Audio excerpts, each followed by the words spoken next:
Okay, this video is sensitive and it is very personal. It is personal more than anything. It's my therapy because I need to get my story out of me, and I have no one to talk to. So if you are one of the sensitive people in the world and have empathy, and your thoughts are alarmed and what I'm saying frightens you, I'm going to ask you, instead of doing what you have always done, and that is call a doctor or a social worker or a government employee and get them over here. And I'm going to ask you to withhold those kinds of knee-jerk reactions to other people's pain and maybe just listen, because that's all I need. That's all I have ever needed. And I would just as soon, instead of getting picked up and medically charged and taken away in a truck in front of the neighbors, instead of that, I would ask that you bring a loaded gun and just shoot me in the face. It would be a lot kinder in my life experiences. I'm just talking. I'm just telling you. And I'm not here to debate my story. And I'm not delusional. I'm a witness who has been gaslit out of my own reality to live in some foreign world where men can put labels and judgments on women and men and boys, kids, without any due process. I have had none constitutional rights since the day I was born.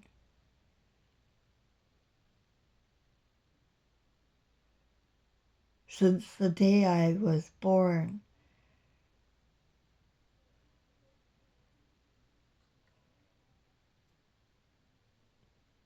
my life has been a living nightmare.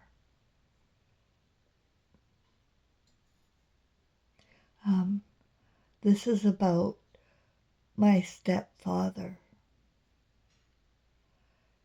and who he is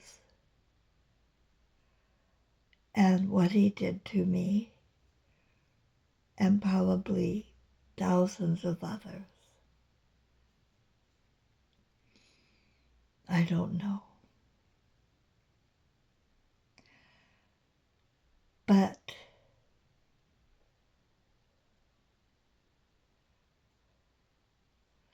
to talk about it is impossible without some tears from time to time. Because I'm a human being with feelings. And if you interrupt me and start interrogating me, my brain goes crazy.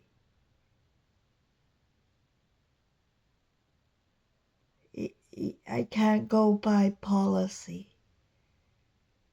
I have to go by Braille, which means blindly feel my way home, which is what I've been working so hard at doing for so long, my whole life. My whole life.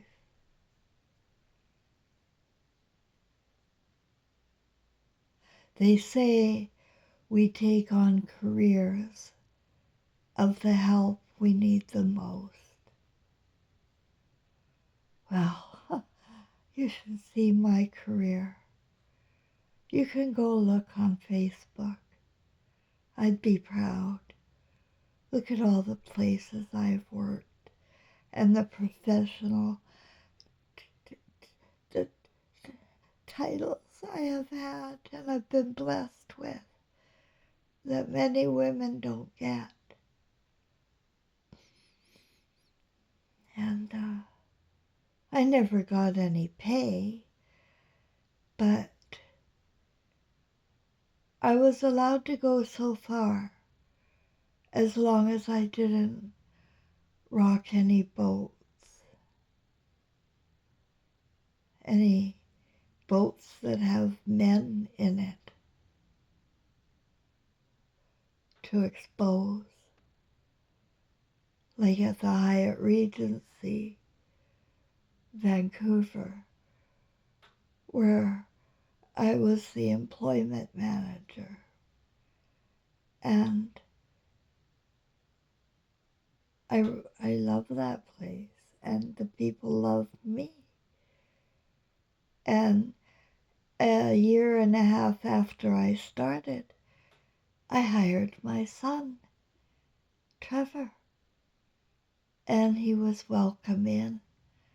He worked in banquets and dishwashing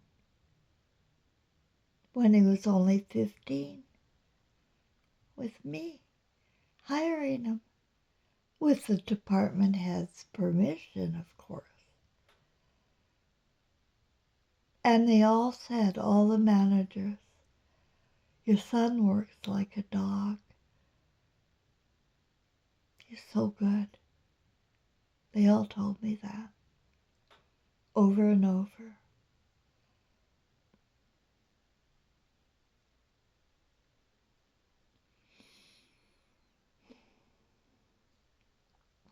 So I have a background, a seasoned background in teaching life skills. And then later in my career, I even went so far as to take clinical hypnotherapy, which was to me a very good idea to combine all of my skills and help people relax. Because to me, that's what hypnosis is. I've always done self-hypnosis, right? It's about progressive relaxation of your body, your physical body, until it gets into such a relaxed state, just using my thoughts and commanding my body, really, or asking my body to relax. And then I'd pay attention to every muscle and allow myself to relax. So anyway, all of my work really worked up to be a great ending as a clinical hypnotherapist. But the training, I almost failed because I didn't like the way they were training people to do hypnosis. You know, they were teaching what's called confusional hypnosis and rapid inductions. And these are all things that are designed to shock and trigger the, the client into a trance, right? Because fear and shock and things like that will trigger us into a trance. And I wasn't going to do my hypnosis like that. I just really, this is all, I sort of lied my way through everything. I faked my way in front of them and I shut up. But I knew what they were doing in university and at this clinical hypnotherapy, the International Medical and Dental Association. I knew what they were doing was wrong. It's wrong for our spirit to be shocked into anything, you know. So, but I have my career thanks to my emotional intelligence, which means I was smart enough to be quiet when I had to be and just go along and get the certificates, which is all I ever did was get to the first or second year of anything. But I got enough of a foundation for my career in teaching,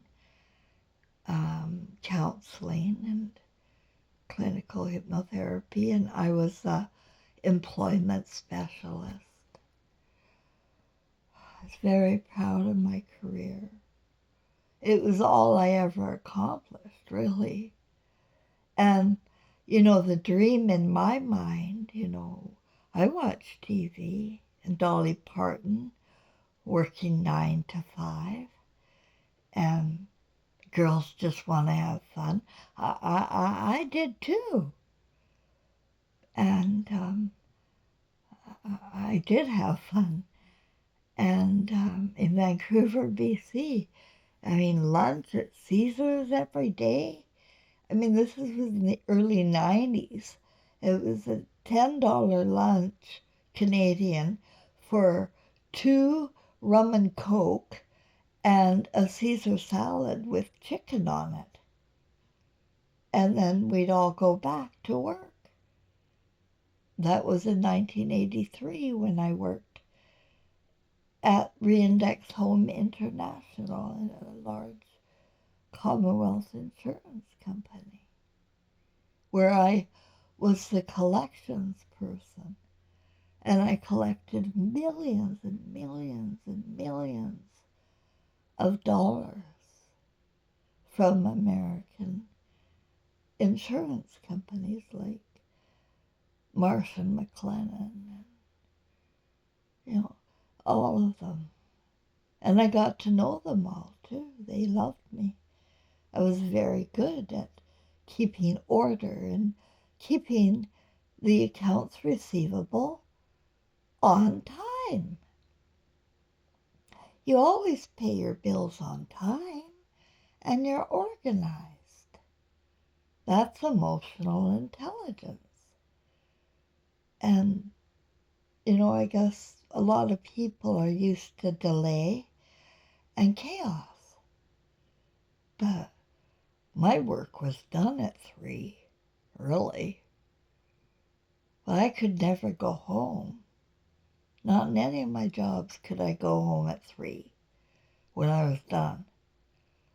Because you have to show that you are a hard worker. more than be a hard worker in this world. And I was a hard worker. I got blackballed, though. Something happened at the Hyatt Regency.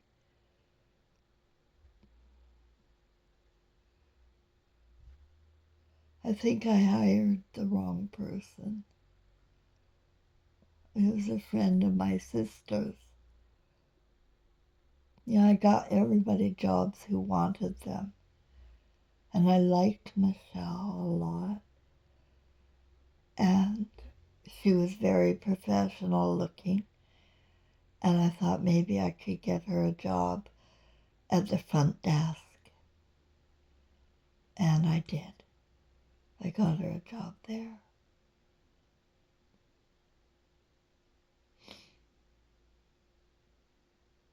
I don't know what happened. I just know that she was a friend of my sister's. And my sister is my half-sister. And she's always hated me. Yeah. Because of what I accuse her dad of doing to me. I tried to tell my mom when I was 17 I was pregnant with Trevor. And she finally separated from him. And I felt I could do this, I would be safe. So I took a bus from Cranbrook. I was living with my dad and had a nanny job all the while I was pregnant. But that Easter 1978, I took a Greyhound down to North Delta to visit my mom for a week. And because she and David slept separated. And I wanted to tell her in person.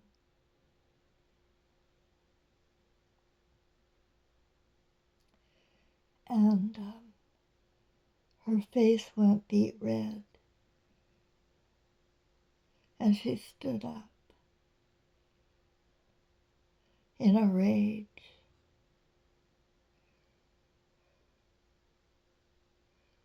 And ordered me out of her house.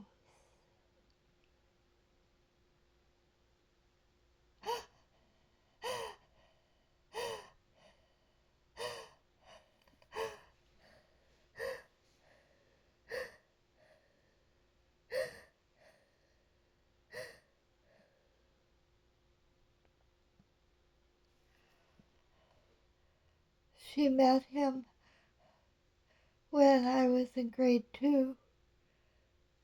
And I don't know if any of my subscribers remember me talking about the time I was sleepwalking to go downstairs out the door to get candy from Diane.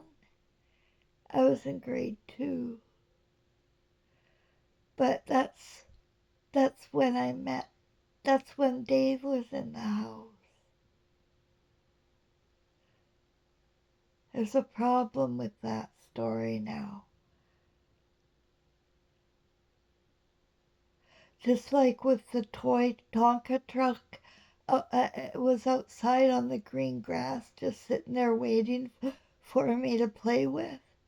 Remember that story? I thought it was angelic, but there was a Tonka toy in front of the apartment building, all by itself. And I went over, I was in grade 2, and my mom and Dave were in the apartment, and I was outside playing by myself. And a man walked up to me when I was playing with the toy, and he said he'd never seen a little girl before. and I was in grade 2, and I'm so scared. I'm scared. I'm scared. But, but, but, but I didn't show it to him. I was scared. I just, I just, I saw a girl over there far away, and I pointed to her, and I said, "There's a girl over there." And he said, "No, I want to see you." I can't tell the story right now, but it's in my my videos, right? Guys, do you remember about how he took me down in the basement and how I went home and Dave was there and my mom did call the police and they searched for somebody, but Dave didn't. He was reading the newspaper and he didn't put the paper down. He didn't show his face at all. When the police were scouring around, he didn't show his face. He was looking in the paper. And nobody looked at him because he wasn't outside. He wasn't doing nothing. Why would they look at him?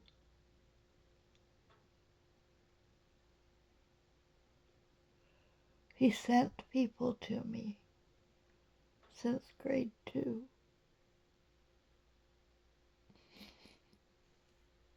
And I remember when I was 15, he had a friend, because I can't remember them, right? I can't. But I remember when I was 15, there was a man named J. Sinner, Sinner. J. Sinner. I'm sure I told this story too. But anyway, I was a babysitter. I was practically raising my sister and my half sister and brother since I was 8. They were born, and I was my mom's slave. I got up for their feedings. I cooked supper. Well, they drank at the bar. And I was a good babysitter. Actually, I was bad. If they were infants, I would go in and wake them up. Not really, I'd pick them up and rock them because I needed to hold the babies. I felt guilty. I should just let the baby be in the crib or the bassinet, but I always didn't. I want I want I wanted I wanted and I felt so guilty, but I never harmed a baby in my life, and that's a fact.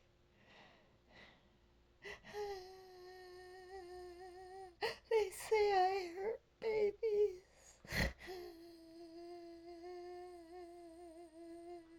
Everybody, they, they, they, they don't trust me. I can't be trusted. I bring pedophiles around. I can't be trusted.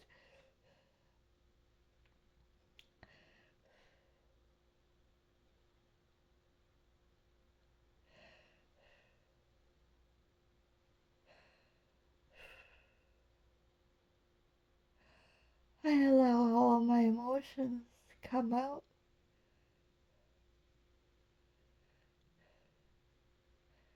Because it didn't work covering them up, you know. People people couldn't see my pain. Nobody ever saw my pain.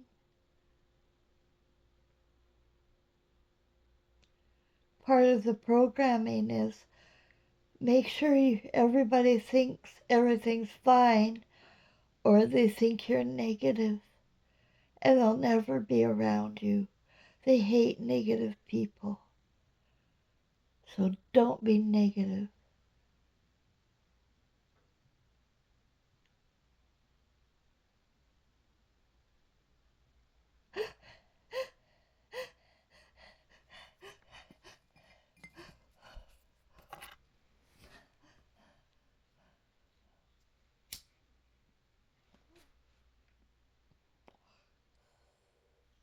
Cigarettes comfort me. They've been my best friend since I was 13. Shut the fuck up. Faire ma bouche. Fous-toi. Fuck you. Hell, you fucking judges can just stop it. Do you know you're torturing people? You know it's all by design for you to think you're so much better, and that you know a lot about tobacco because you heard it on TV,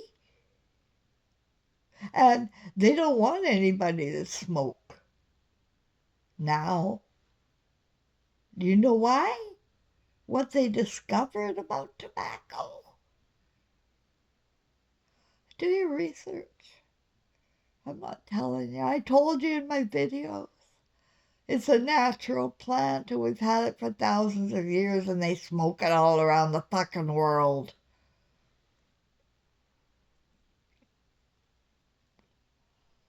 And people live to 150 over there.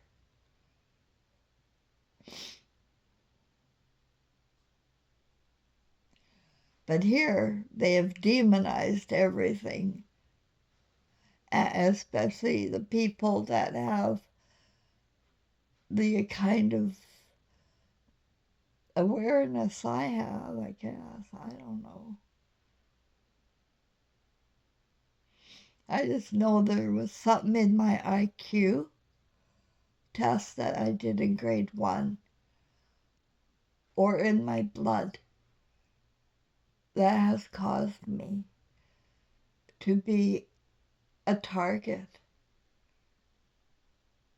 Because I feel like I was a target from Dr. Gottschalk from Germany. I feel he did my first pap smear. I feel he raped me.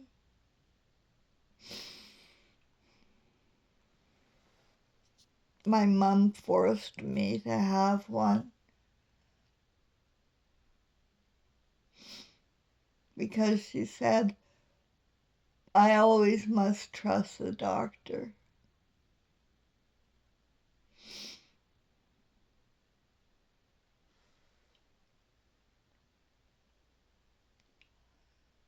I did after that. I went annually.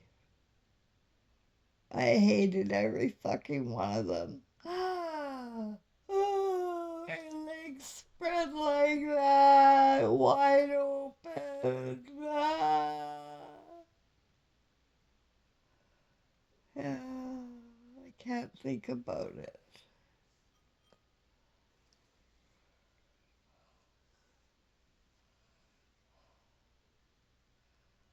Yeah. So if I can't think about it, I will shift my thought and not think about it because I have control over my thoughts.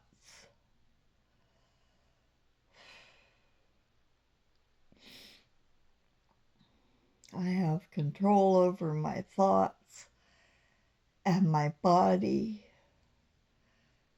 and my life,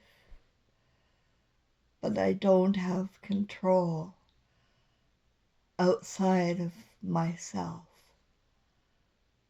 You know, if I go outside, um,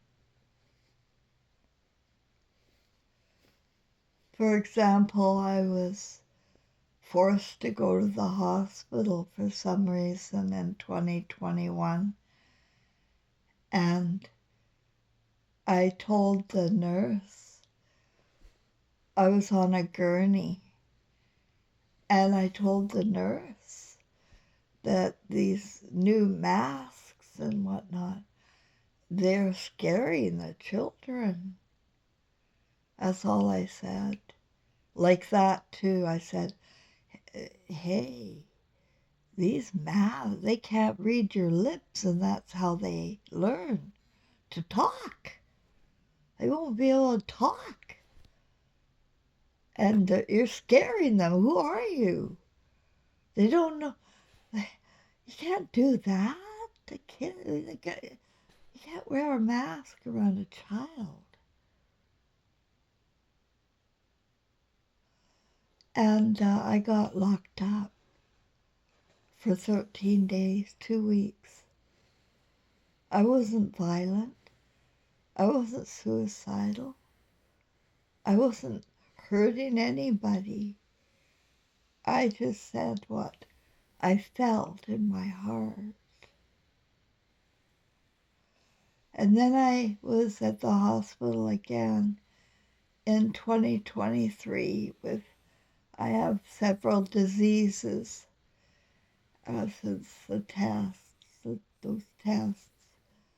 I have many diseases and that I'm recovering from. But I was there. I'm in heart failure right now. But anyway, I was at the hospital again. I think it was, I don't know.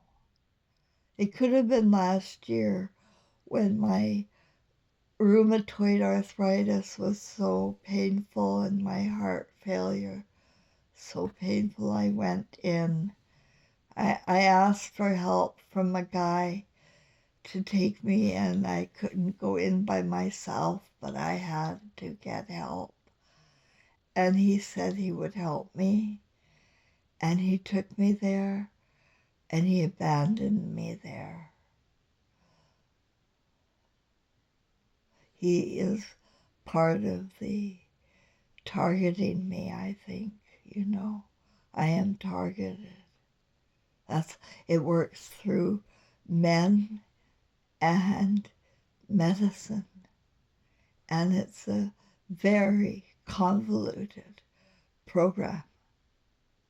And there are symbols and codes like pizza, hot dogs, and spirals. Codes about it, what I'm talking about. I have to get this out. Just get it out of me. You know, whether or not it's allowed to go anywhere, I can't help that. I doubt it. I am so blacklisted. They they watch everything I do because I have the truth in me. What I didn't know was that I was still being trafficked with Frank, which I have talked about on this channel, on how helpful he's been to me, how my family all abandoned me, but he was there. He was the only one who cared, and he kept reminding me, and he did take care of me, and I was kept safe. And he paid my way for this apartment and good food. And so I didn't have to be afraid of being on the street. So I'm indebted to Frank, you see. And he knew how horrible my family had treated me. So he was just going to help me.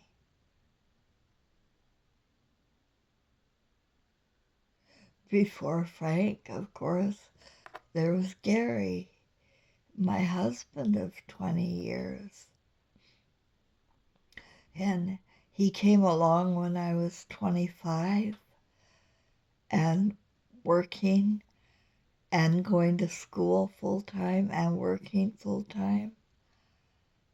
And they moved, him and 3 guys moved in upstairs from a basement suite I lived in. And they became my friends. And I felt I could trust them. Homosexuality in 1982 was not on my radar at all. Not even a little bit. I didn't know anything about homosexuality. And I felt boys were safe. And it often pissed me out. Like, we at school never talked about the boys because it's so rare, they said. Let's focus on the girls. It wasn't on my radar.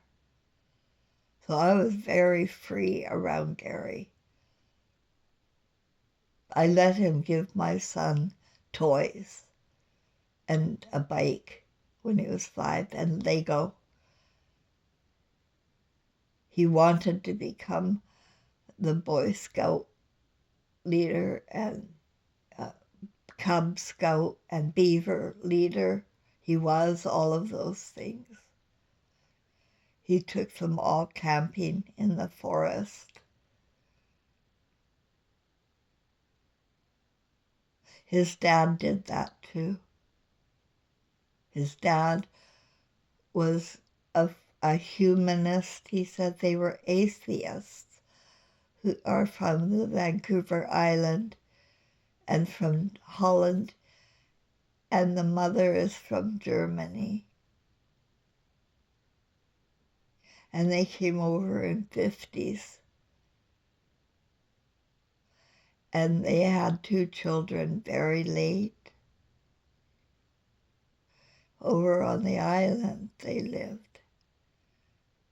And I thought they were normal, but they were nothing normal.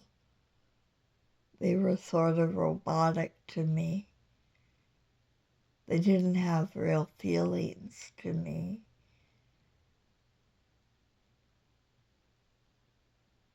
Like my wedding cake. Like it was a dream wedding with a honeymoon at Whistler ski resort. In the center of action for several days. And we drove up in his 280 ZX, his yellow one. It was only a 2-seater, but when we used the car with Trevor, we put him on the console.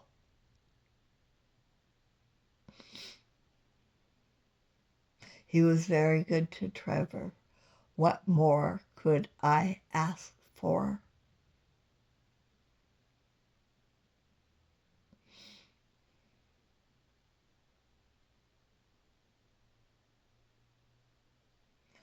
But I couldn't stand my husband sexually. And that's the God's honest truth. It is my intuitive reaction to sex. It's something I used the excuse because he said he was a virgin, right? And he was 21 and I was 23 when we met in 82 when they moved upstairs. He was a virgin. And I was experienced. By then I'd had 100 men who all found me throughout my teenage years. Very promiscuous. I thought I was trying to find love, but I can see now. They came to me. They approached me, and then they left me. And I never got it. I never could see evil coming. I never picked up on it. I always thought it was my choice. Always.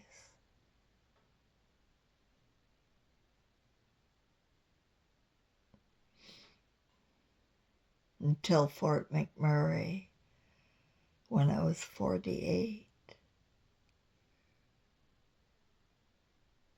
when I was drugged and gang raped by oil riggers that only came to me years later.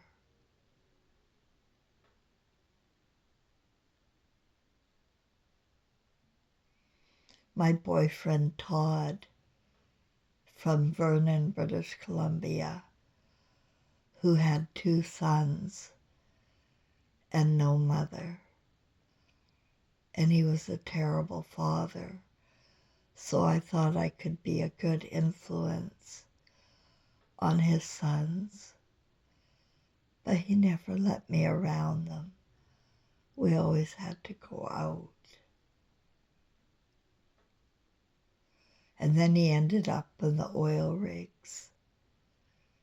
And he told me about a safe house because housing was impossible. And he told me about how I could get a teacher's job without even having a certificate of teaching. And sure enough, there I was, without a teacher's certificate, teaching high school students, grade 8 to 10.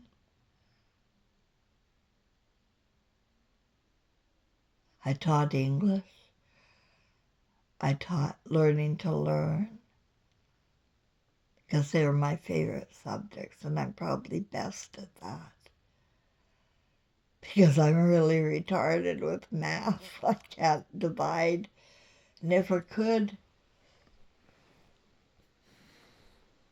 So I pick up on what I could do, and I showed that off, and there I was. And there was a boy, he was very tall in my class, and he was very unhappy. I felt he could explode at any moment, because I was also a crisis counselor before this. And I know people who are about to explode through my personal experience. So I sat down beside him. He was reading, or supposed to read, To Kill a Mockingbird. I thought that book was dead and gone. We were into new books by now, but not there. So we were reading To Kill a Mockingbird in the class, and he wasn't opening the book, and he was mad. So I sat down and I said, what are you doing here? And he said, looked at me like I was some kind of alien. And he said, I'm fucking in school, miss. And I said, why? You don't want to be here. And he looked at me, his eyes were sort of going crossed at this point. And he said, I can't go anywhere. You have to go to school and get your degree. Or I'm going to go to the rigs, but I have to have my grade 10. I have to get a paper to prove I can fucking do something.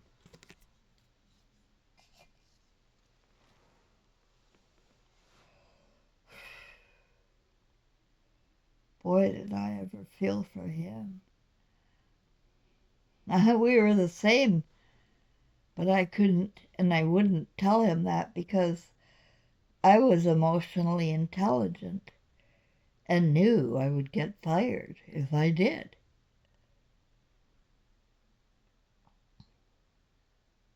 I put my hand on his shoulder.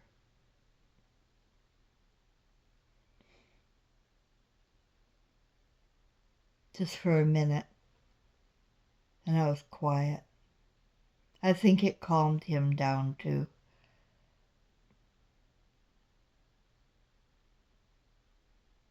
And I said, I hear you. And I walked back to my desk, making the kids so miserable, forcing them to sit there and learn life, not live life. It's my torture too. But the other kids are so conditioned that they just do it. They don't question. I went into PTSD at 13 when I was in grade 8 math or science or some freaking show. And it's in my videos. I told my subscribers about how they brought sheep eyeballs in for little girls and boys to dissect, to become desensitized to such matter, because we're not supposed to do that. You don't dig into people or animals. Not physically, and certainly not mentally, because you'll never figure it out. There's nothing you're going to learn from that. Did you learn anything from any of the dissecting you have done, class?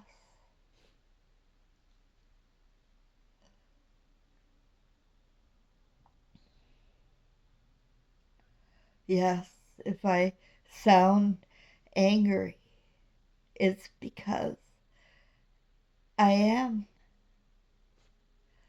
I'm utterly furious.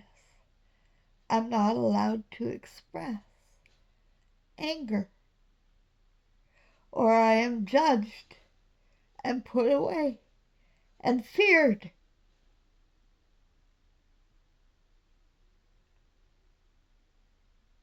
And so it builds up. And I know many other women, they just have to escape somehow with some of the doctor drugs, which in my personal experience rotted my teeth out. That's why I talk with a lisp. It rotted out my teeth. In addition to making me feel mental, the pills rotted my teeth and made me feel even more mental. To try to wean off, all of your symptoms will reappear times 1,000, and they'll say, well, you didn't take your meds. That's why you're like this. You didn't take your drugs. Get on your drugs. And they'll be forced back on them. But really, they're weaning off heroin and going batshit crazy. The drugs are doing it to them, creating demons. And then the family will all go along with the doctor, and they will not support their mental cases because they fear mental cases. Mental cases are to be feared. Since Freud, Dr. Sigmund Freud. I wonder if anybody has any guts to actually research who that man was. And I did. And then the tables flipped, and I realized since World War I and before, the wars have not been against the Jews at all. The Holocaust is of the Holy Spirit and joy of women. You can fact check me. Sigmund Freud had many hospitals. He did lobotomies, brain surgeries on women. He started doing experimentation with chemistry in Germany. It was the Jews destroying the Germans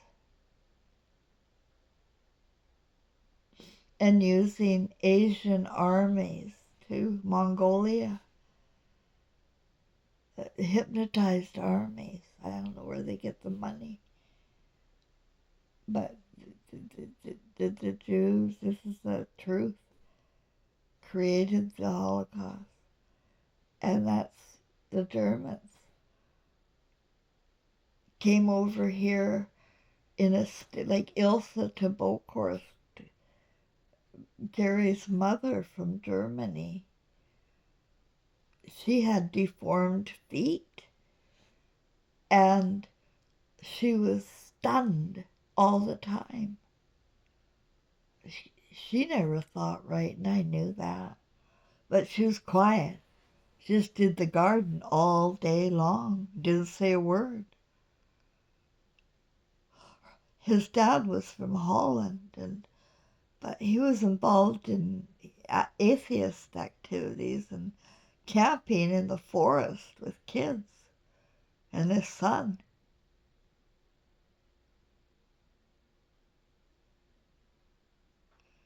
And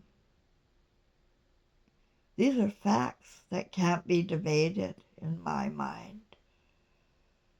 And that's why, to be interrogated before I even get part of my story out, you're not going to get the story when you start questioning me, doubting me, or triggering me with policy that you learned from the same Jews.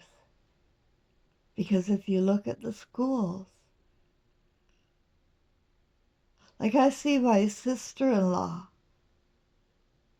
I love her. I felt she was pulling her eyelashes out. That's Gary's only sister. She pulled her eyelashes out in high school. She was brutally teased. She escaped and traveled the world for a while, rode her bike across Japan and took a tall ship somewhere. That girl has been around, and to me she was a rock star.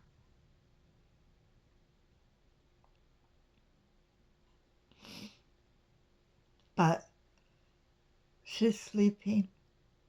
She took a job in government. She had an autistic child,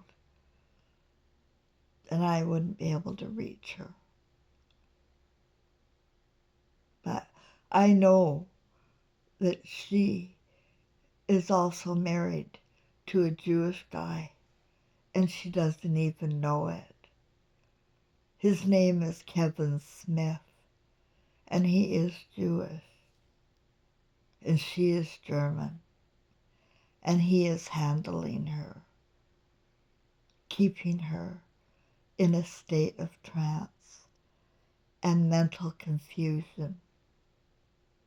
And I don't even think she knows he's Jewish, but it's more than a culture or it's a race.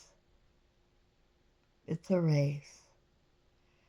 And it's a very obvious race when you get to know the features of Jewish men and women.